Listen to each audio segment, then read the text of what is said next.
I'm Elaine Reyes at the United Nations headquarters in New York, and this is UN Insider. Coming up. In Gaza, nowhere is safe. Dire warnings about the humanitarian situation in Gaza as Israel orders Palestinians to flee the south, forcing nearly 2 million people into the center of the territory. Alarming levels of violence remain a source of great concern. Haiti's prime minister provides an update on the security situation in the Caribbean nation as forces with the long-delayed UN-approved mission help in the country's fight against armed gangs. Diplomats and world-renowned artists come together to celebrate the spirit of culture, diversity, and understanding. Next.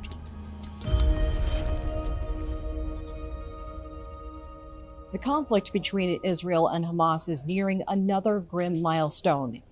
It's been nearly 9 months since the fighting began. Tens of thousands have been killed. Many hostages are still missing. UN officials continue to push for an end to the fighting and a major surge in the flow of humanitarian aid. There are hundreds of people waiting for the trucks to enter. They're desperate.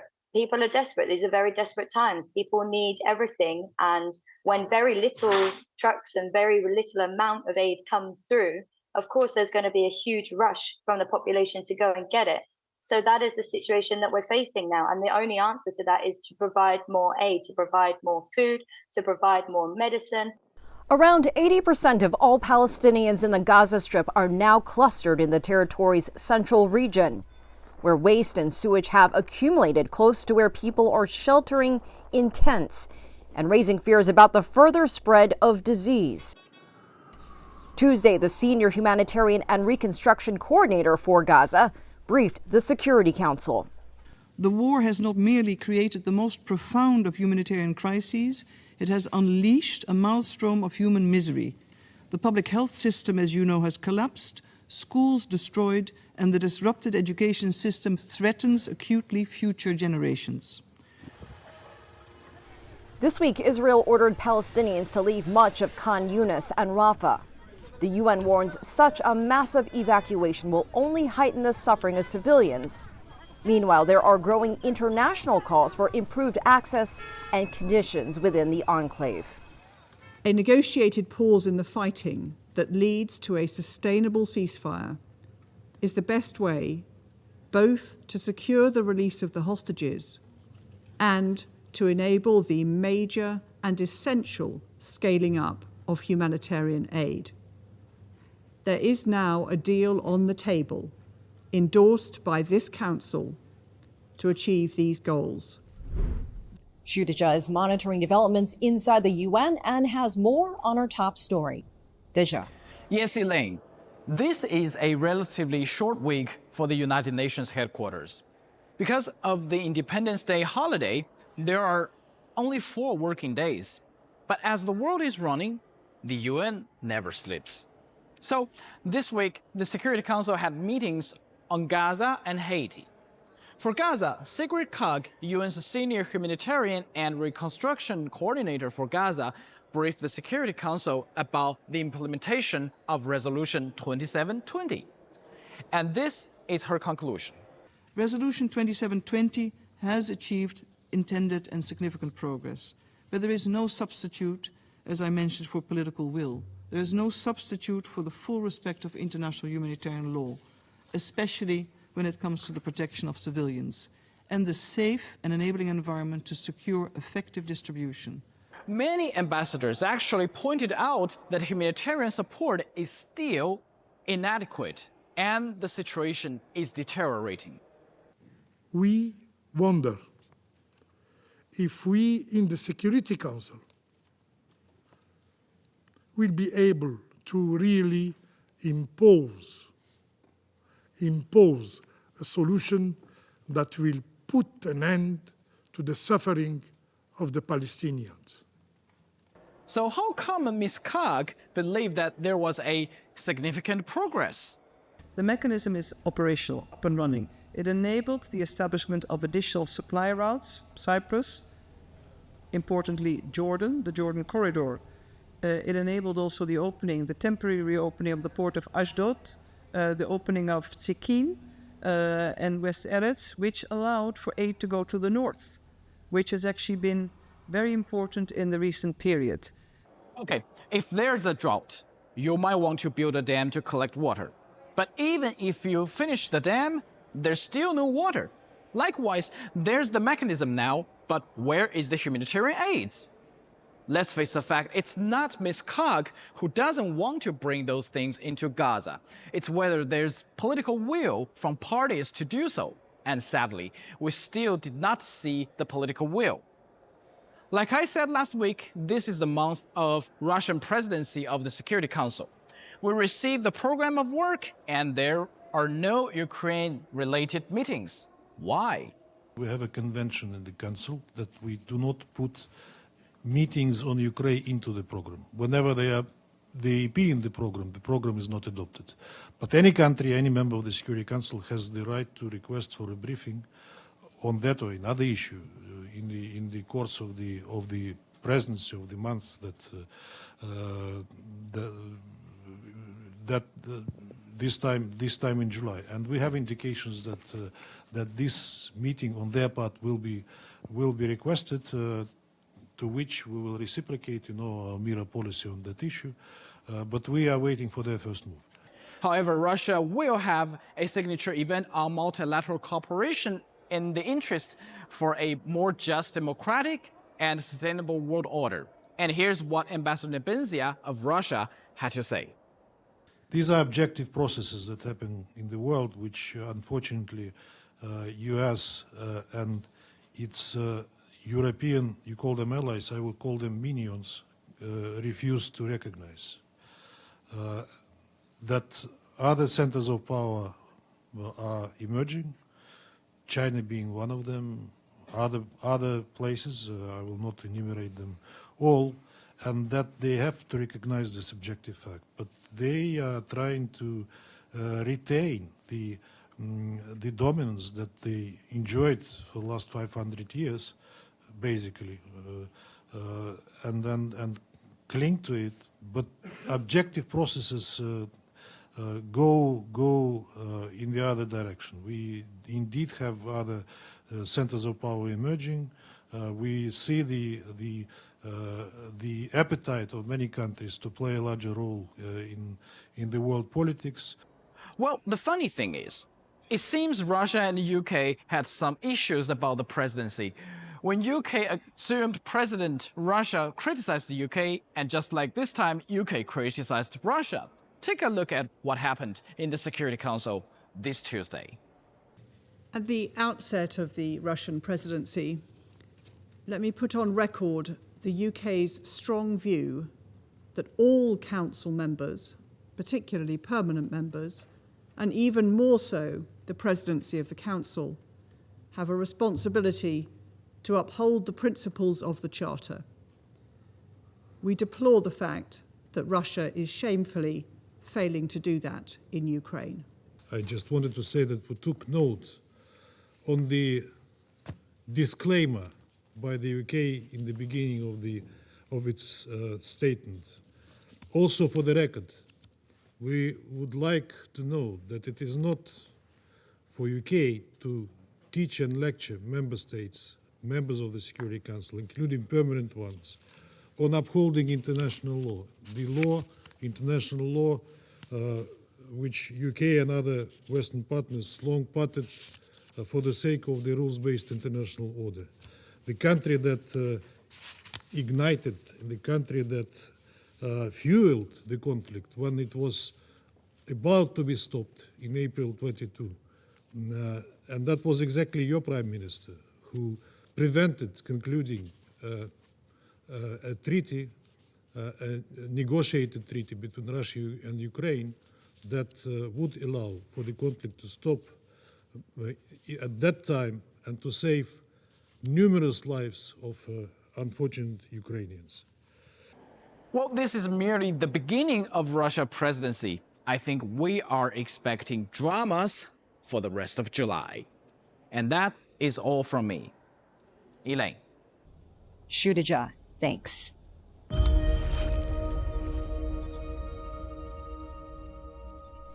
The UN General Assembly has adopted a resolution calling for stronger international cooperation on artificial intelligence. The measure was put forward by China. It emphasizes the need for all UN member states to enjoy equal opportunities in the design, development, and deployment of AI. China says it's important that developing countries are not left behind. 当前全球人工智能技术飞速发展。 The rapid development of global AI technology is having a profound impact on the economic and social development of countries and the progress of human civilization. However, most countries, especially developing ones, have yet to truly access, use, and benefit from AI, and the global digital divide continues to widen. Many UN member states widely anticipate strengthening international cooperation on AI capacity building, developing and utilizing AI technology equally, and sharing the knowledge and achievements of AI. After months of legal challenges and delays, a UN-approved mission to Haiti has finally deployed. The Kenyan-led multinational force is providing support for the Caribbean nation's national police as they try to fight back gangs and regain control of that country.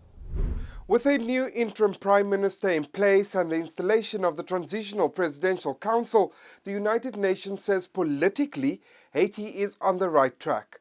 The UN Security Council on Wednesday received a report from the Secretary General's envoy to Haiti, who welcomed these new developments, but says the violence on the streets is unending. Kenyan police officers arrived in the country last month as part of a UN-backed mission to secure the capital. Discriminate gang violence has been consistently spreading beyond the capital to other regions of the country. The gang's recurrent attacks since 29 February have severely hampered national and international efforts to fast-track the recruitment process of new police officers, and attrition rates in the national police continue to be high. Haiti's new Prime Minister, Gary Coney, traveled to New York to attend Wednesday's council session. He too described the enormous task at hand to restore security in the Caribbean island country. Dozens of police stations and prisons have been damaged or destroyed, and thousands of prisoners are on the loose.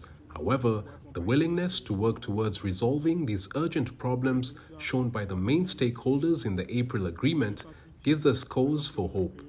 Collaboration between various stakeholders has created a calm working environment, enabling the Prime Minister, together with presidential advisors, to appoint a new transitional government, appoint a new Director General of the Haitian National Police, and welcome the first contingent of the Multinational Security Support Mission.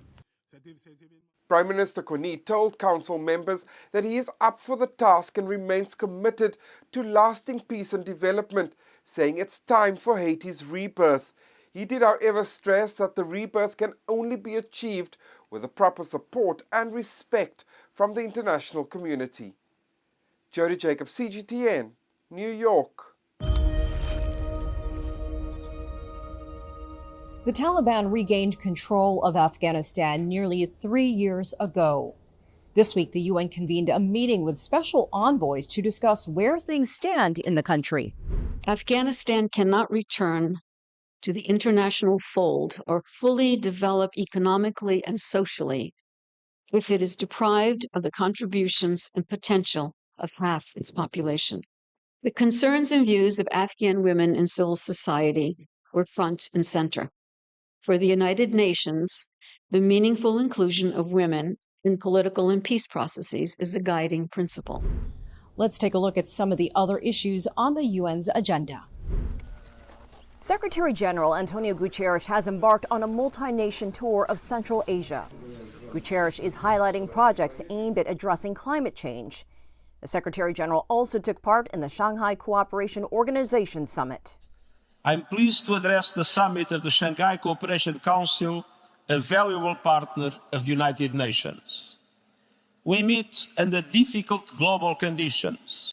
These global challenges cannot be solved by a country-by-country basis. This is the moment to reaffirm our common commitment to multilateralism. with the United Nations at its center. UN emergency teams are helping communities in the Caribbean deal with the aftermath of Hurricane Beryl. It's the first major storm of the 2024 Atlantic hurricane season and the earliest on record for the region. The World Meteorological Organization warned this sets the stage for an especially active and dangerous hurricane season. We've got very, very warm waters, and we need to bear in mind that it only takes one landfalling hurricane to set back, decades of development.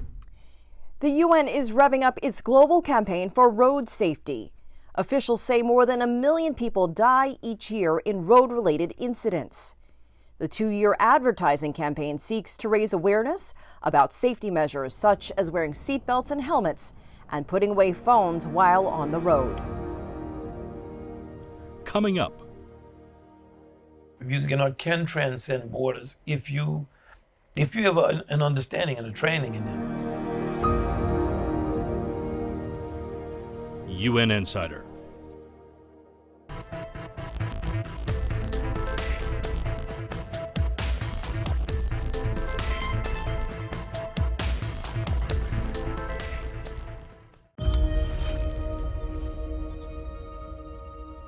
The UN recently added a new observance to its calendar, the International Day for Dialogue Among Civilizations. China put forth the resolution. It establishes the day that aims to foster conversation and greater cultural understanding. This week, diplomats and world-renowned artists came together for a celebration of culture, diversity, and understanding. In today's crisis-ridden world, with all kinds of threats to peace and development, we need more than ever to leverage the role of inter-civilization dialogue. This is very important for dialogue, for strengthen relations, for make better the life of the people in our countries. The evening was hosted by China Media Group and the Chinese Book Club of the UN. It showcased works from a diverse group of visual artists.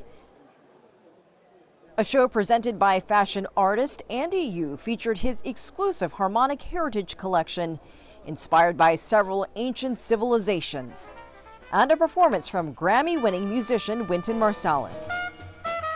I sat down with the jazz great and former UN messenger for peace. Wynton, you're here to celebrate the International Day for Dialogue Among Civilizations, and you've traveled to dozens and dozens of countries over the years, including China. How do you think music has played a role in fostering cultural exchange and dialogue among nations? And would you consider yourself an ambassador of art? Well, I want to be an ambassador of art. I don't know if I would proclaim myself to be that, but wherever I go, wherever I find myself, I'm always a gracious guest, and I always want people to want me to come back.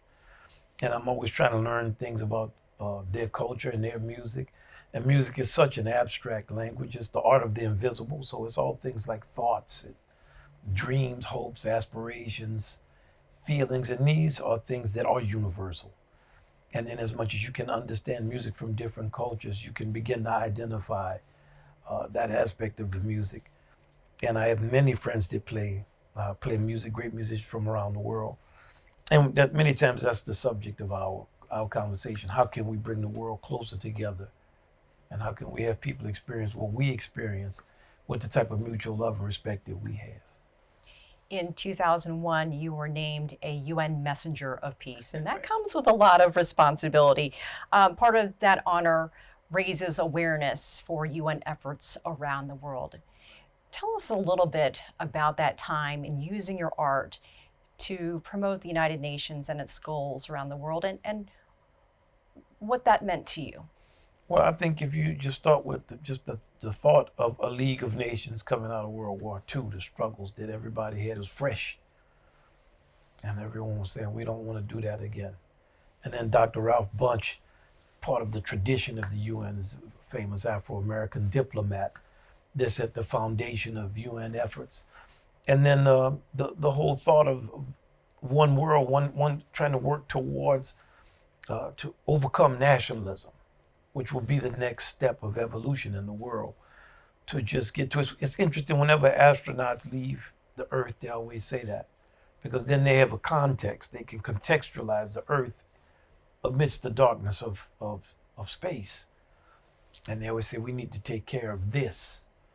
So yeah, to be named by Kofi Annan, and Kofi, we were always working on things, and he was always about bringing the world together. And for me, it's always an honor to go about the business of a common humanity. I'm a universal humanist. Like, I believe in the universality of the human experience, that we have a lot more in common than we have different. And I always talk to my friends that are in medicine. If you need a kidney for somebody, do you say, well, I don't want no Chinese kidney or no Mexican kidney? If you have a kidney, you're gonna, and I think that the deeper we get inside of human beings, the more we are the same. I look at your face, I know it's you. If I'm looking at your skeleton, I don't know. If I'm looking at organs, I don't know. If I'm looking at blood, and once we get to the spirit, it's one. So it's just a difficult consciousness, because we have such a bloody history and such a history of disrespecting one another that it's hard to overcome.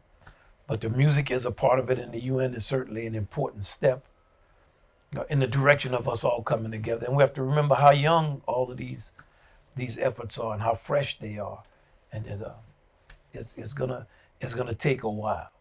Because everyone always says that music and art, they're universal languages. They transcend borders. They can. Music and art can transcend borders if you have an understanding and a training in them. Or even for me as a musician, if I play with musicians from like, let's just say Chinese musicians, as a Westerner, we will know the cliche of the pentatonic scale.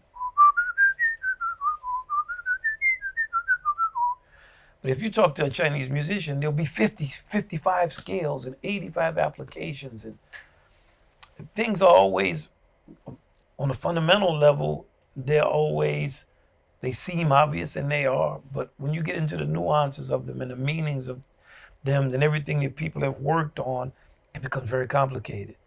So having had the chance to play with flamenco musicians, play with musicians from Ghana, play with Brazilian musicians, to play with recently musicians from India, and to study music all over the world, we have a universal basis. But even listening to it, the more you learn about it, the more you can appreciate. And it's just a matter of, you have to invest something in it to get something out of it. You have a lot of Grammys on your shelf. Do you think that has opened the door for you raising global awareness, do you think, in the genre of jazz? No, I don't think so, because these are more like popular awards. I think that for me, it was the opportunity to travel around the world and play like I'm talking to you. I've had the chance for 40 years to travel to people's cities, to be in their homes, to represent the music, to play with musicians of other cultures, playing good and bad. Because sometimes you're trying to learn people's music, you don't sound good, but it's always with the same humility and the kind of desire to improve that my father taught me, and the other great jazz musicians that I was blessed to play with. Mr. Wynton Marsalis, thank you for joining us. Yes, ma'am, Miss Elaine, thank you. UN Insider.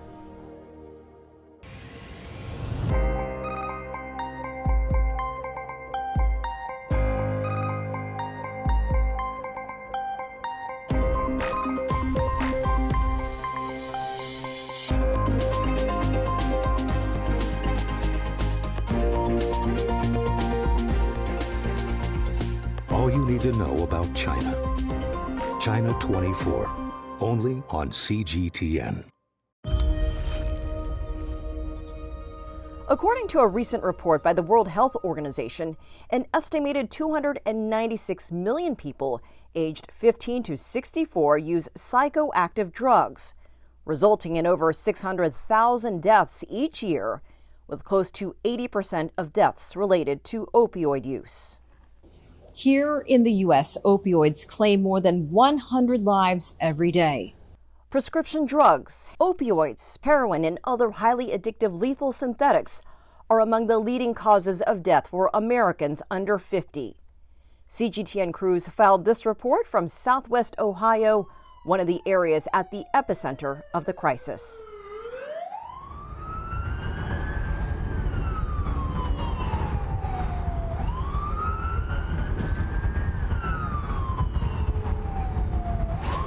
What do you know about this run?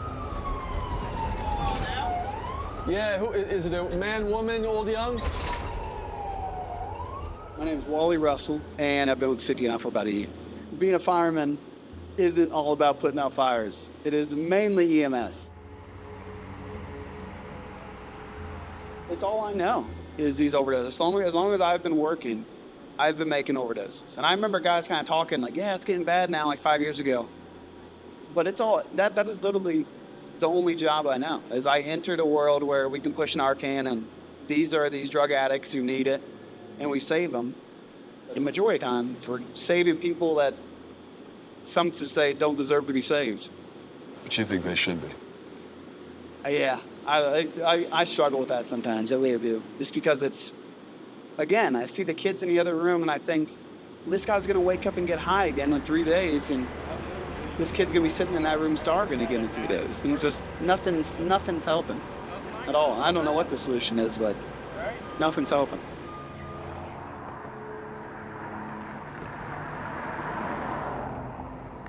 So where are you living and what's your living situation right now? They call it the tunnel. It's a bridge under 3rd and Elm. There's about 50 to 70 people that live there. Under the bridge, you've either got junkies that do dope, alcoholics that drink beer, or crackheads that smoke crack. Besides that, there's nobody else that lives under there. Had wife, children, house, 2 cars, dog, white picket fence, everything.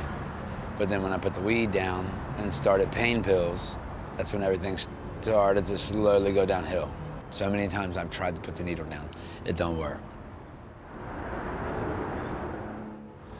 And my sister overdosed from it and died. My brother overdosed from it and died. When I lost everything and had to live on the streets, I claim that was my rock bottom. But I'm still out here doing it. I mean, it ruins your entire life.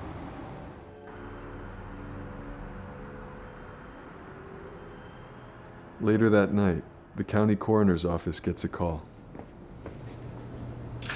A middle-aged man has died of a suspected opioid overdose. So EMS did respond? Yes, sir. The deceased was a military veteran and he was enrolled in a drug recovery program. According to his calendar, today was payday. A lot of times, especially with the VA, their appointments, they're pretty good at keeping them. All of a sudden, hey, they didn't make this appointment, and they'll notify law enforcement and send them to the address, especially if they're getting methadone. I'm not shocked, but saddened. This person had been on our docket almost a year. We were hoping that he would graduate from Veterans Court next month.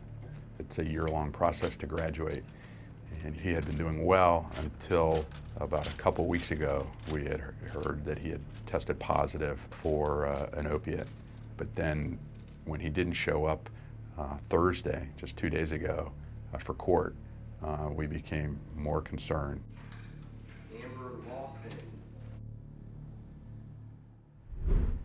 I'm Elaine Reyes at UN headquarters in New York. Thanks for being a UN insider.